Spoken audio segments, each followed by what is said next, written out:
keynote.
Ladies and gentlemen, Energy Tech Summit 2021 is back, and now please welcome our next guest, Navi Tariq, the Vice President, Corporate Strategy and Ground Innovation Operations at E.ON. He will give us an insight of what are the best ways of innovating and reaching consumers while coming out of lockdown. Hello there. Hi. So I hope you can hear me and see me very clearly. Absolutely, brilliant. So, happy to be here, and thank you for the opportunity. So let me start. The idea is about here to talk about, we are going in this pandemic and lockdowns, unlockdown, and at the end, how we're going to end up innovating. So let me introduce myself. So during the Corona time, we all heard this term quite a bit, that only essential workers are to come to their workplaces, and I was told to stay home. And I wondered at that time, did it just make me a non-essential worker? So ladies and gentlemen, my name is Navi Tariq. I'm a non-essential Vice President for Strategy and Innovation at Operations for one of the largest privately held energy company called E.ON. We have 50 million customers, and I'm responsible for the operations there. And today, I want to talk about what is essential when innovating in these times. Before I go into explaining that, there are two things I would like to share with you just to get the context right and also to shed a light on the fundamentals of the things. The context is that really we are in the middle of one of the unprecedented crisis that we have seen in our lifetimes. It's not the same as Lehman Brothers or Enron crisis or subprime mortgage crisis. We're talking about 3 million lives that we have lost so far in Corona crisis, and some of them that we knew personally. On top of that, we have 59 million jobs that are at risk in Europe, and the global economy is expected to shrink about 6%. Now, this is a pretty grim picture in terms of the data that we are getting in. But on the other side, there is another story that is unfolding, and which is there's a huge amount of liquidity that is flowing into the market from the governments and the private funds, and it's in the amount of $4 trillion. That's one of the most liquid markets that I know, at least in my lifetime. And to be honest, right now, this liquidity will be chasing a very few assets, and it will turn into valuation price and some kind of commodities that will go into the price hikes that may be unprecedented as well. So yeah, this is the context we have. We have crisis and the liquidity that is happening. And let me start with a little bit on the fundamentals. What are the most important things before we get into the essentials? And the fundamentals for me are important because once we have strong fundamentals, we can build a good a building on top, or we can build a good story on top of it. So for the fundamental, let's start with our purpose. Now is the time to actually stick to the purpose and the values that we have in our companies. If we said always customer first, then now is the time to show to our customers that we care.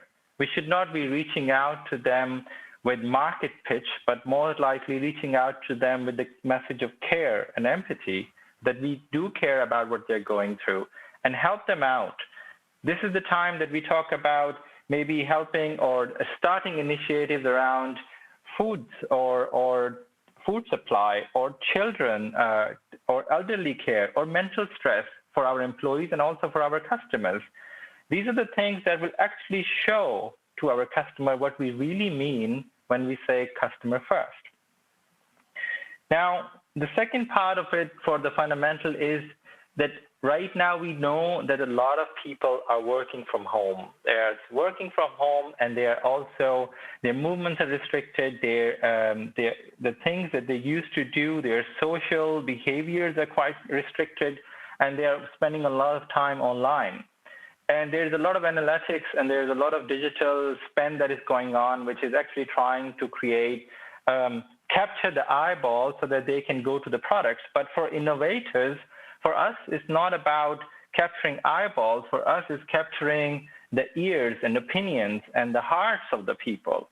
In order to do so, we need to start conversation with our customers. So for me, what is important at this time as part of the fundamental drive for us in innovation should be to keep the conversation going with innovators, with communities, and with the customers. And one of the examples I can give you is that we have at E.ON started something called Republic of Innovators, where we have forums, we have conversations, open topics. Everybody can talk about everything, what is important for innovation and what matters to them. So this is something I think is quite important as well. And the last one is the story. What is our story? What is your story? What is the story that we are telling to the customers? What is the story that we are telling to the communities? Is the narrative, is it of hope or is it of fear? If it is of hope, are we attracting people to our purpose and values? And mind you, I didn't say attracting to our brand. I'm talking about attracting stories that attract people, that makes us relevant to people when it comes to our purpose and values, because people follow purpose and values, not the brand and what I say on a capital market day. So it's important that we have a good purpose that we stand up to and we now stick to it. We have a conversations going on with our customers, and then we carry on with the story, which is a story of hope post-COVID-19. Now, let me jump directly into what are the 3-4 things that I think are quite important when it comes to innovating during the time of Corona. One of the first things that comes to my mind is empathy. And from the empathy, I mean right now, on top of everybody's head is personal safety of themselves and of their family and the loved ones and the friends and the communities. And this is the message that we need to give through innovation. Our products should actively contribute towards the safety of our customers. We should provide them pragmatic support in how they're using our products and our services. There should be relief in the financial challenges in terms of using our products. And also, what it does is it opens new ways to support with the customer, which will create new customer experiences. And this is an opportunity to go into those, use the support as a leverage that we want to provide to our customers to create new experience. And at the end, we have, as you can imagine, all of us as humans have lost either somebody, or we know what we have lost as this world or as these communities. So what is necessary and important is that we bring some joy, message of relief to the families and to the customers that we have. We can give them, give good gifts, voucher, card, some gestures that show in a humorous way that we care and we are there and we will stick together. And that's quite important for the people out there and the customers that we have. Because at the end, humor for me is acting out on optimism, and that's exactly what we need in the society at the moment.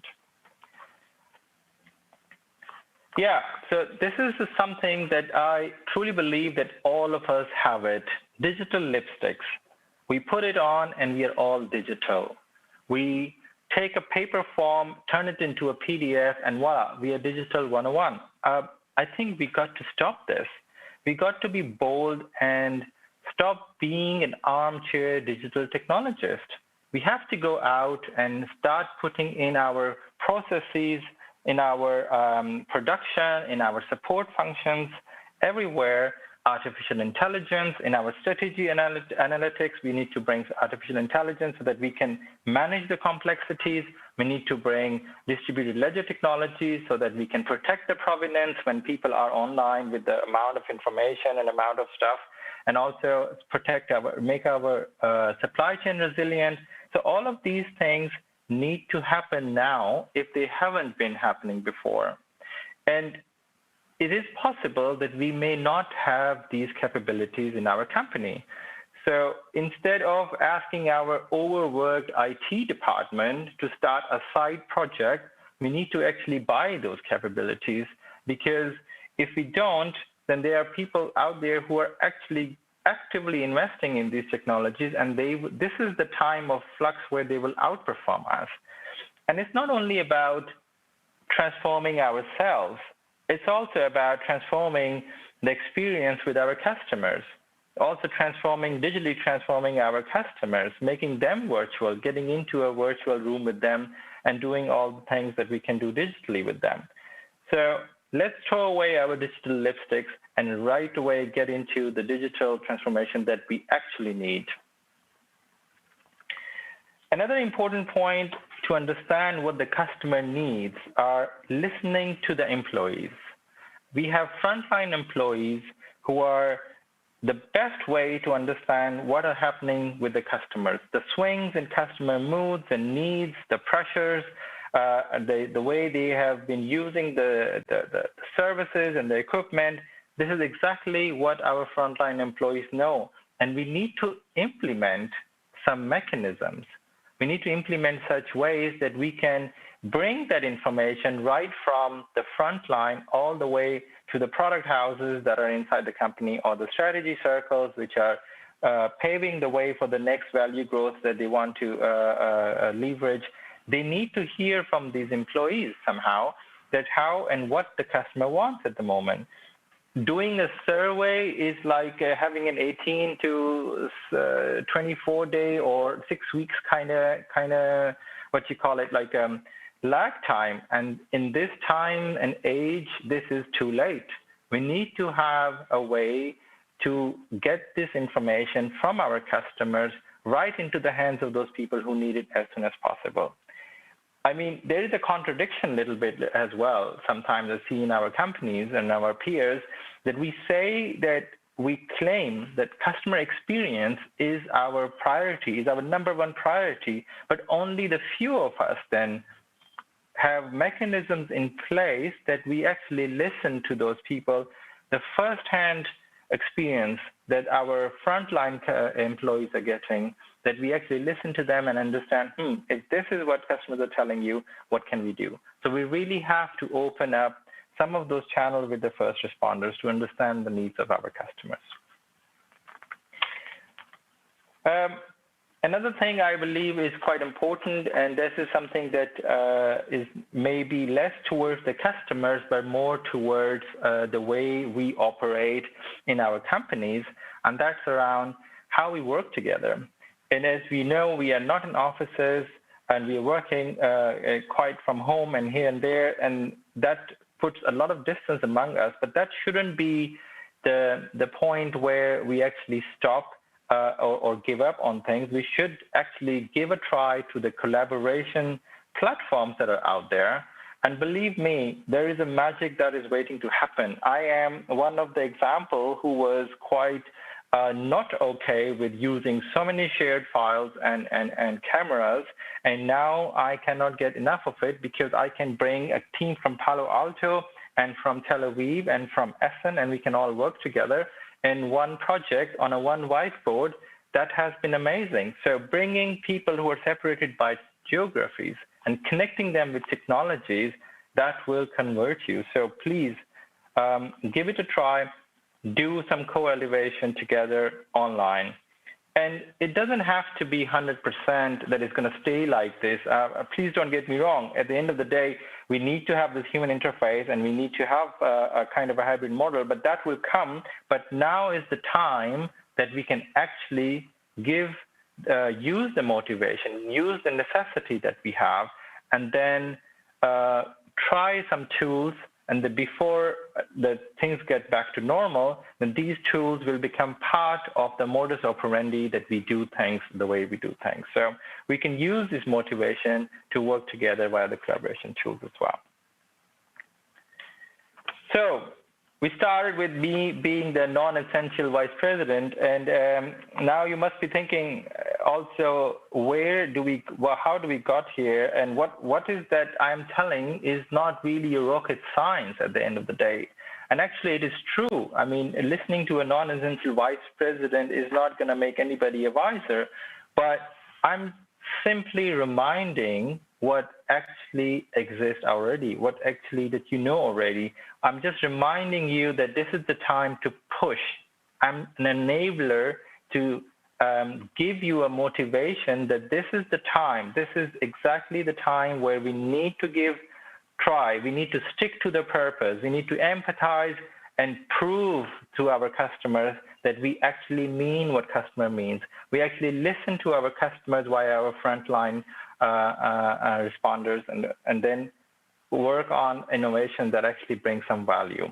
I mean, if NHS can bring in 2 weeks a telehealth solution, if COVID-19 vaccines can come instead of 7 years down to 7 months, and if we don't do this stuff, then we are the only ones standing in our way. So in future, I believe there will be 2 types of companies, one who have done this and grown out of this crisis, and the other ones who actually didn't learn from it, kept the status quo, and then only waited out the whole crisis so that they can get back to their comfort zone. I think they are not the one who might be the winners at the end of the day. So ladies and gentlemen, thank you very much for giving me an opportunity to share with you some few thoughts on the innovation in the time of crisis, and I wish you a good day. Thank you. Many thanks to Navi, Tariq. Thank you so much for being with us today. It's been a pleasure. Thank you so much. And we are moving forward to one more keynote.